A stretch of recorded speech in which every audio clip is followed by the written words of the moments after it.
Today I'm going to show you some of the amazing Shibori resists that you can create out of Jacquard's Indigo tie-dye kit. Inside the box you'll find there's an instruction manual that not only has detailed instructions on how to use the indigo, but also some information about the plant that the dye comes from, and also a brief history about this rich dye that has been with us for centuries. Other items that you find inside the box will be the dye powder, the reducing agent, and soda ash that you combine into your bucket to create your dye vat. You get some wood blocks, some popsicle sticks, and some rubber bands. And these all create really cool Shibori resists on fabric.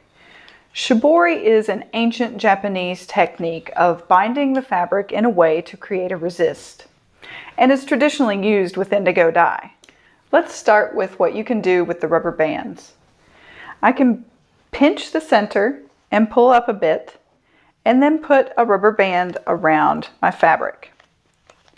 The tighter I get the rubber band, the brighter white in the center underneath my rubber band, or the more contrasting the resist will be. You can continue with rubber bands down the row and it will make concentric circles. The circles are typically not perfectly even. They usually undulate.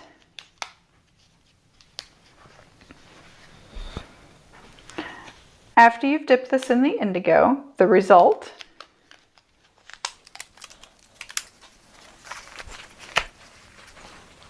is something like this.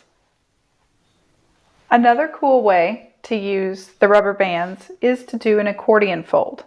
So with your flat fabric, fold it back and forth like you would a fan.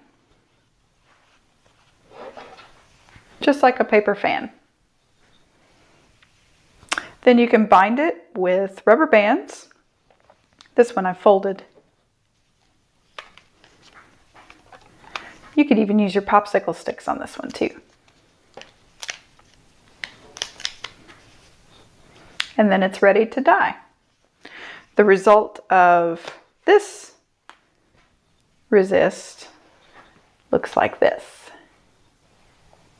Now let's take a look at blocks.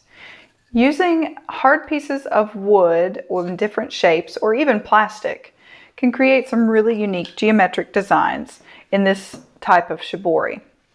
Here I'm going to fold my fabric in a symmetric way, so in half again, and one more time.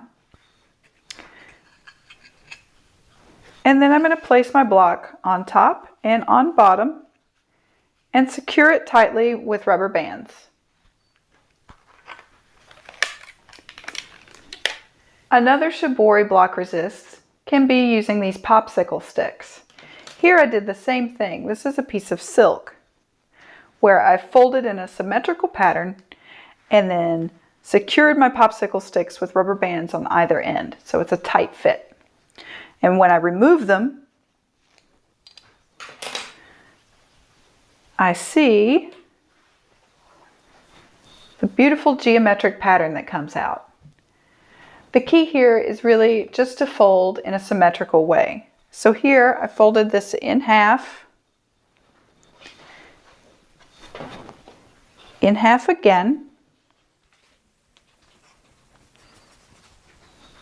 again, continually folding in half, and then at the very end I folded it into a triangle and put my popsicle sticks on. There's really not a wrong way to fold these. Folding them symmetrically with your block resists create beautiful geometric patterns, but you can get a little wild and crazy with it too. Simply bunching your fabric up and binding it with the rubber bands in random ways gives you a very random pattern, but really a beautiful result. So these are some pants that I did that just turned out fantastic. Let's take a look at some ways to go beyond what's inside the box with some things that you may have around the house. One is C-clamps. These are great to add extra security to any of these block resists, but they create their own resist as well. Since they tighten down and have a circle at the bottom, you can actually create a polka dot resist using a C-clamp. So these are a lot of fun to play with. If you want something a little bit bigger and still circular, you can actually use CDs as well. CDs create a very cool block resist print. You can also use any sort of cut acrylic pieces as well. Anything that's going to be stiff enough to withstand some pressure on it and not give way to create a good resist. If you like using the rubber bands as a resist and the effects that they give, you can also use zip ties. And Jacquard Products makes a reusable zip tie. So after you've used it once, you simply slide it right back out and you can keep it and use it over and over again. You can also make really cool crisp prints on your fabric using a water-based resist. Jacquard makes a water-based Gouda that is fantastic for this, or even Elmer's glue works, as long as it's the washable type. Both of these will wash out when you go to rinse and launder your piece, but when they're in the fabric, they create this fantastic resist. Simply put your fabric down, place a stencil on top, choose whichever medium you're going to use, squirt it along the side, and trowel it across your stencil. This will embed it into the fabric. You let that dry, and then you're ready to dip. The result can be really fantastic. Here's a hand towel that I did a stencil print on. You can make shirts with these, just about anything.